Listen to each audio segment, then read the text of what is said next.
Netflix has another smash hit on its hands, the Netflix original series, Stranger Things. Join us today as we analyze and break down the entire series to see what we can uncover.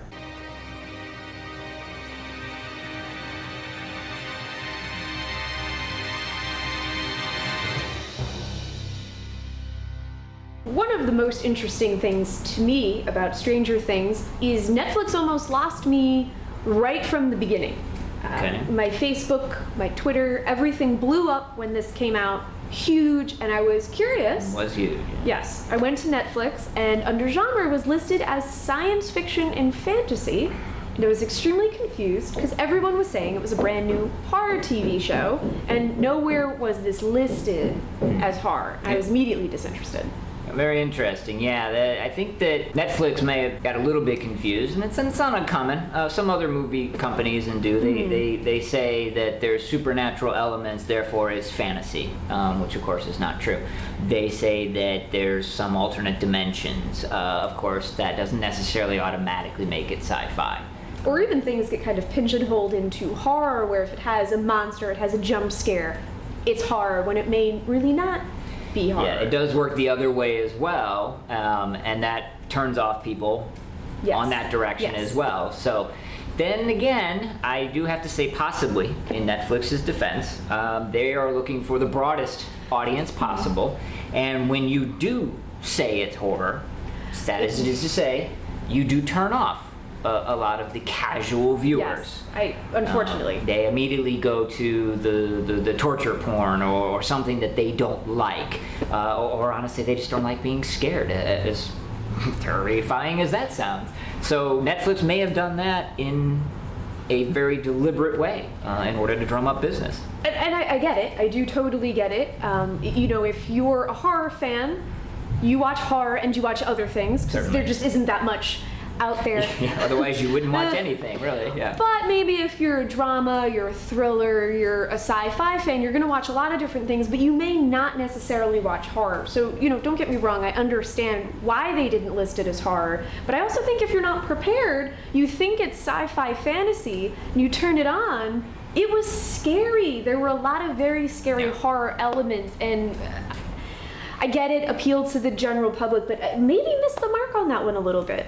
Maybe, but then again, maybe not, because it is huge. It is huge. We didn't get a bunch of backlash of the casual person going, hey, this isn't sci-fi fantasy, this is horror, I want my money back. I like to nitpick because horror is important, horror is worth spending money on and investing in. We support horror. Yes. I think it's worth saying that horror can be really awesome, and to write it off as not horror is a little bit sad too, because horror shows can be good. Horror shows can be worthwhile to a general public. We don't have to pretend it's not horror. That's right, yeah. Time to be proud, Netflix. Be proud of your horror series. So when examining Stranger Things, I guess one of the first questions that come up is, what is it? And to that, I have a theory, an idea. So what I think happened is this. The writers took a large number of sort of cliched story ideas that we're all familiar with. Yes. And threw that in with a bunch of 80s horror references, put it all in a blender, hit puree, and then what came out is Stranger Things, and possibly stranger than that is that it came out pretty good, actually. Yeah, and normally with that many cliches or tropes or whatever you want to call it, they're not really good, but I guess if you put 50 of them in a show, then it works. Yeah, usually you put anything into the blender and it doesn't come out anywhere near close to what you put in. So what did you think of some of those cliche story elements? Well, I know one of the ones I noticed rather off the bat was a side-by-side comparison of the two family structures that were featured prominently in it. Mm-hmm. So we have the one family, very classic suburban, mom and dad who don't really love each other. Dad's the breadwinner, 3 kids, big house, everything's nice. That very stereotypical family versus we have the other family. It's a divorced mom, can't make ends meet, ramshackle house. She's kind of got wayward, latchkey kids who are just everywhere. They're strange. And that's a very, big contrast going on there that I feel like we've seen in a lot of different movies before. Yeah, of all the family dichotomies that are out there, you just pick the two that are on every other movie, regardless. Within the family, we also have, for the nice, wonderful family, their daughter Nancy. She's, of course, the nerd girl, and to keep in line with our normal cliches, the school jock falls for the nerd girl, as if that happens in reality. And he's not very nice. He's kind of an asshole. So. Right. Except, of course, he's not really an asshole. He's the jock with the heart of gold who he reforms at the end. Yes, and yes, exactly. So it's another cliche. We also have Hopper, who he's the hero with the tragic backstory, which we get in flashbacks. When he was happily married, his daughter dies of cancer, and now he's an alcoholic, lives in a trailer on a lake, and it kind of downward spiraled, but he's the hero, but it's sad. It creates a nice sympathy for him. And despite not being the main character, I realized Nancy herself is involved in another cliche of stories outside of the jock. She also has a little possible something going on with the social outcast of Jonathan. And that in itself is not as much a cliche as when they decide to go after the beast and they realize they have to train. So he's out practicing shooting his gun, and since he's been a hunter and trained all his life, he can't hit the broadside of a barn. Along comes nerdy girl, who honestly has probably never seen a gun in her life, much less touched one, picks it up, pulls back the cock, and bam, knocks that beer can right off. No effort. No effort, first shot out of the gate. Very cliche. So those are some of the Hollywood big cliches. And trust me, there's many more, but we don't want to drag this out. There are also a lot of 80s horror references. There were actually even more horror references. Oh God, where do we start? Yeah. We'll just try to narrow the field down here a little bit. And they were both blatant and a little subversive. Blatant ones were the posters in the background of the kids' rooms of The Evil Dead, The Thing. And on the AV teacher's date, they're actually watching the thing, and he's explaining the special effects. Right, yeah. So. The mother offering to take her son to Poltergeist. Even though it's R-rated. Even though it's R-rated, yes, indeed. And they go, those are, like I said, are some of the more obvious ones. Some of the more subtle ones, one that I particularly did enjoy, I gotta give credit where credit is due, the police cars and the uniforms worn by Hopper and his deputies were the exact, I'm not talking replica, I'm about maybe even the actual ones of the vehicles and uniforms from Jaws, and sadly Jaws 2, but we'll just say Jaws for our purposes. Yes, and there was also this was a little bit more obvious than that, but there were some references to it. I mean, we could go on and on about the Stephen King, but there was right at the end, there was a blatant reference to it. Well, Stephen King was all over the place. We're talking Firestarter, It, as you mentioned. The font of the Stranger Things title card. Right, it's from his books, and if you had any questions at all, they just threw his name out there. Yeah, even they just said Stephen King. Oh, and one of the officers was even reading Cujo in one of the scenes. Yes, exactly. And we even kicked it a little before 1980 to be technical, and they squeezed in a nice Alien reference or two. Oh yes, There was a nice pod that had been expanded and glowing green for no apparent reason. We just got to walk by it. Still a nice touch. And when they find Will in the Upside Down, he's kind of cocooned in this gooey thing, and they pull this worm creature out of him that seems to be feeding or growing something, and that's Alien. Yeah. And so again, we could just go on and on and on, but that's just an example of what was spit out of that blender and thrown up on the screen for us to enjoy. So one of the things that worked really well for me in watching this series was the strength of the friendship that the four boys had. Their friendship over the course of the series was tested and strained very severely, as friendships with young boys that age often are. They had their conflicts over their opinions and ideas. But also resolution. Resolution, yes. They had their system in place that helped them grow.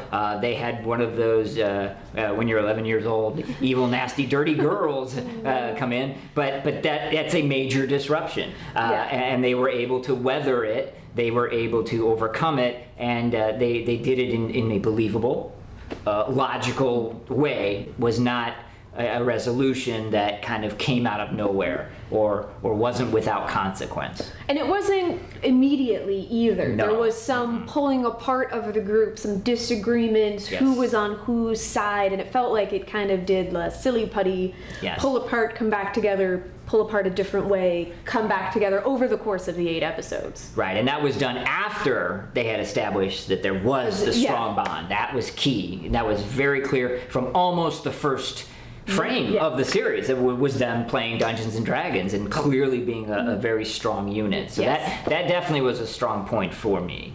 I think probably my favorite is, it's no secret that I am obsessed with the 80s. I love the 80s, and I thought their 80s vibe in this show was just incredible. Yeah. Really. It was filmed in 2016, Yes. and I think if you told me, well, this was filmed in 1983, I would have believed you. The detail. The attention to detail. Oh my God. Yeah. You know, the ugly wallpaper, the wood paneling. Wood paneling. The rotary phones, amazing clothing, let's be real. The clothing, even, and this again is very subtle, the architectural structure of buildings in the background when they're doing nothing more than driving down the street or driving up to a house. In cars that look straight out of that. Yeah, without question. Their attention was magnificent and charming. Yes, and firmly embedded you in that time frame. Yeah, it looked very real. It looked like it was straight out of the 80s. It really was believable in a way I didn't even know was possible anymore. Without question. And speaking of believable, one of the things that was a big hook for me as well was a combination, honestly, of writing and acting of the 4 leads. Hopper, Joyce, Mike, and I will say even Nancy, honestly. Yeah, for sure, Nancy. Yeah, those 4 actors obviously deserve many accolades. The writers deserve many accolades, but when those are combined,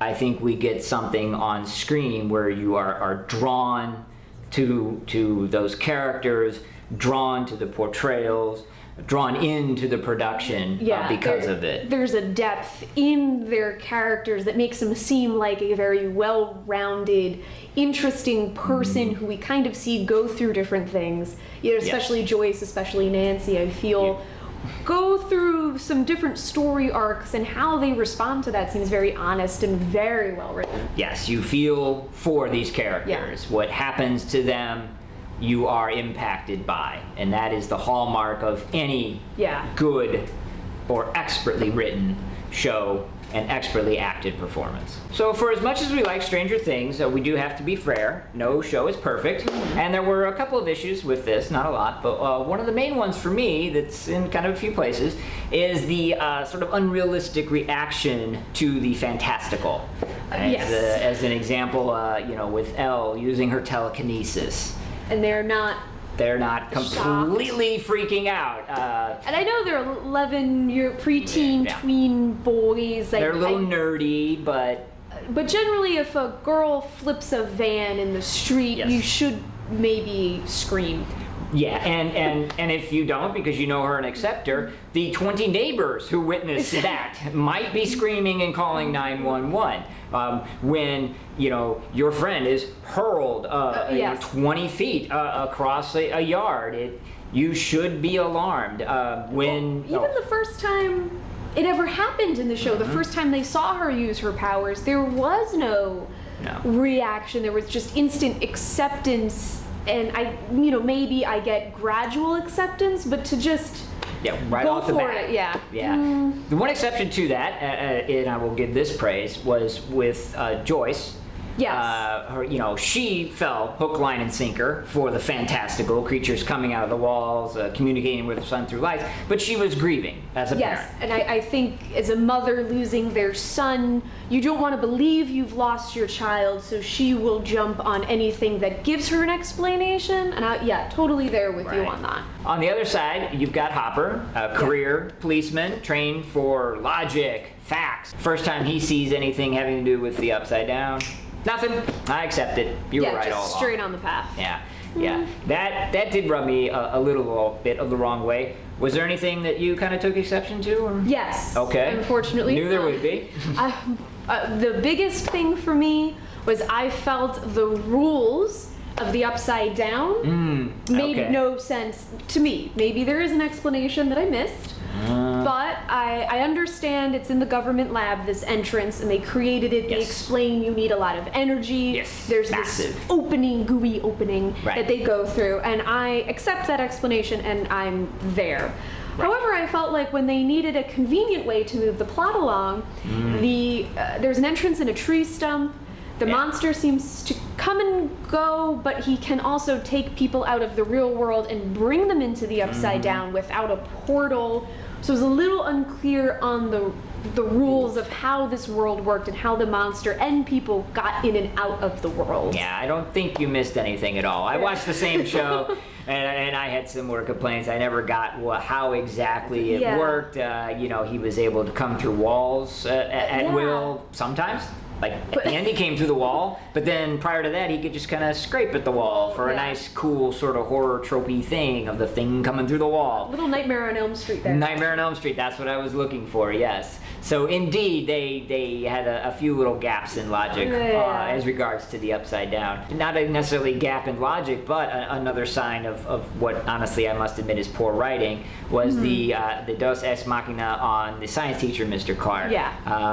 When, you know, it is considered poor writing if you have a character who knows too much. He knows everything. They always had the answer whenever they called. Yeah, in order to move the plot forward, you know. A science teacher is a science teacher in high school. He's probably smarter than the average bear. I'll give you that one. I might give you that he has some bizarre interest in interdimensional physics. As soon as he's also capable of designing a sleep deprivation tank from scratch, I'm out the door. And sadly, you take him out of this and you don't have a show anymore. So that was a bit of a misstep for me.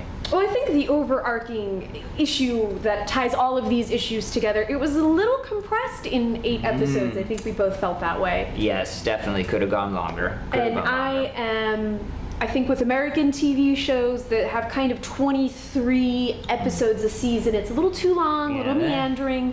So I am in support of a shorter, almost, I think with British TV shows, they're very quick, very few episodes. I appreciate the 8 episodes per season. I think this one could have been 10. Maybe gone into things a little bit more. Yeah, I definitely agree with that, and I think maybe tying into that as well, I don't feel as though fundamentally there was any change from the beginning of the show to the end of the show. You know, 4 boys are friend at the beginning, 4 boys are friend at the end. Tons of stuff happens in between. Maybe somebody should have died. Families didn't break up.